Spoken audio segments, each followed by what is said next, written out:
Olá, se você está se preparando para um concurso da banca IBAD, já sabe, concordância verbal e nominal é um daqueles temas que sempre aparecem e que vira e mexe derrubam uma galera.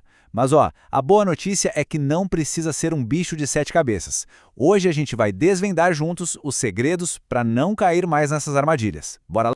A grande pergunta é, por que um assunto que a gente vê desde a escola acaba sendo o calcanhar de Aquiles de tanta gente boa? Onde é que estão exatamente aqueles detalhes que geram mais dúvida e que podem custar uma classificação? A resposta, na verdade, é até bem simples. O problema todo está na diferença entre o jeito que a gente fala no dia a dia e o que a norma culta, aquela gramática formal que a IBAD ama cobrar, exige.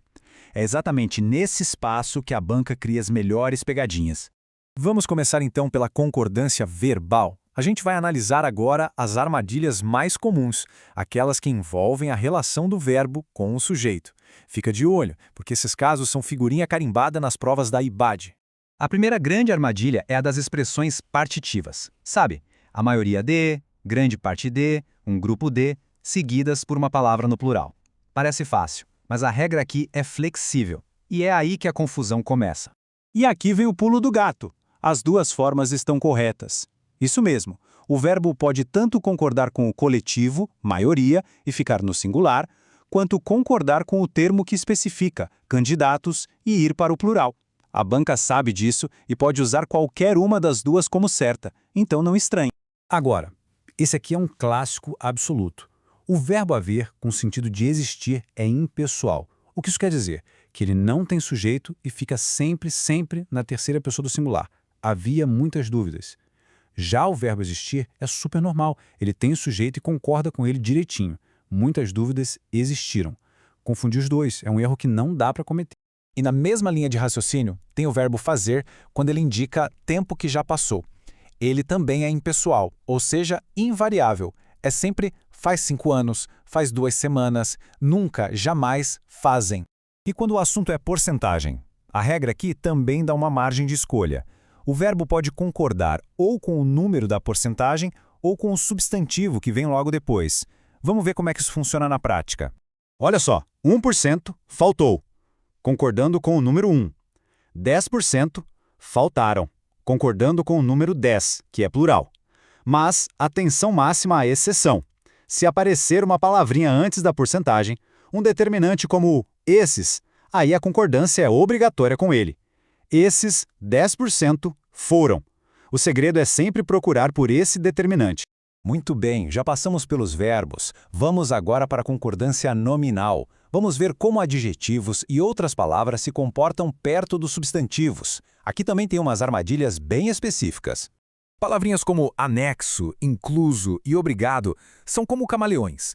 Elas são adjetivos e, por isso, precisam mudar de forma para concordar em gênero e número com o substantivo a que elas estão se referindo.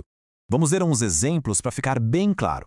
As fotos é feminino e plural, então anexas. O documento é masculino e singular, portanto, anexo. E claro, uma mulher agradece dizendo muito obrigada e um homem diz muito obrigado. Parece simples, mas é um detalhe que muita gente esquece.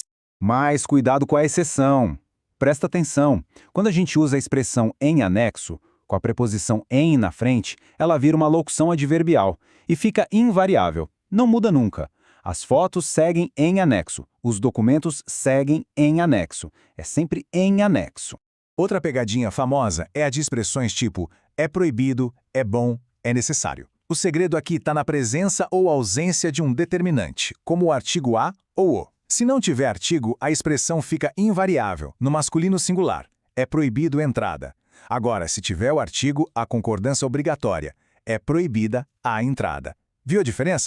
Certo. Agora que a gente já viu a teoria, que tal colocar tudo isso à prova? Vamos analisar juntos uma questão real no estilo da banca IBAD para a gente encontrar o erro aplicando essas regras.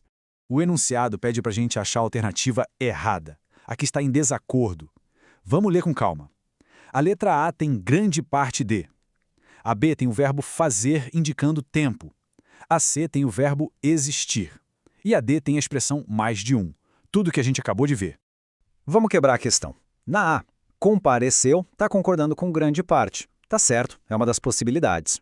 Na C, Quem é que existem? Várias escolas. O sujeito está no plural, o verbo também. Corretíssimo. Na D, mais de um candidato recorreu. A expressão mais de um pede verbo no singular. Perfeito. Isso nos deixa com a letra B. Fazem 5 anos. Opa, acendeu uma luzinha de alerta aí. E tá aí a confirmação. O gabarito é a letra B. O erro é exatamente o uso do verbo fazer no plural para indicar tempo. O correto seria faz 5 anos. Uma regrinha simples, mas que a IBAD adora usar para testar a atenção. Para a gente fechar e garantir que tudo isso fique bem fresquinho na memória, vamos consolidar o que vimos em algumas regras de ouro. Pensa nisso aqui como uma colinha do bem para revisar antes da prova e garantir aqueles pontos preciosos de concordância. Então, vamos lá, para não esquecer mais. Haver com o sentido de existir e fazer indicando tempo ficam sempre no singular. É proibido sem artigo fica invariável. Com artigo, ele concorda. Anexo concorda com o substantivo, mas em anexo é sempre invariável. E com a maioria de, o verbo pode ficar tanto no singular quanto no plural. Pronto, com isso na cabeça já dá para encarar muita questão. E para terminar, um último desafio para aplicar a regra do adjetivo camaleão. Como é que a gente completa corretamente a frase? Seguem, traço, as cópias dos documentos solicitados. A resposta certa para essa pergunta mostra que a lógica foi entendida. E aí, qual seria a escolha certa? Dominar esses detalhes pode ser o grande diferencial na hora da sua prova.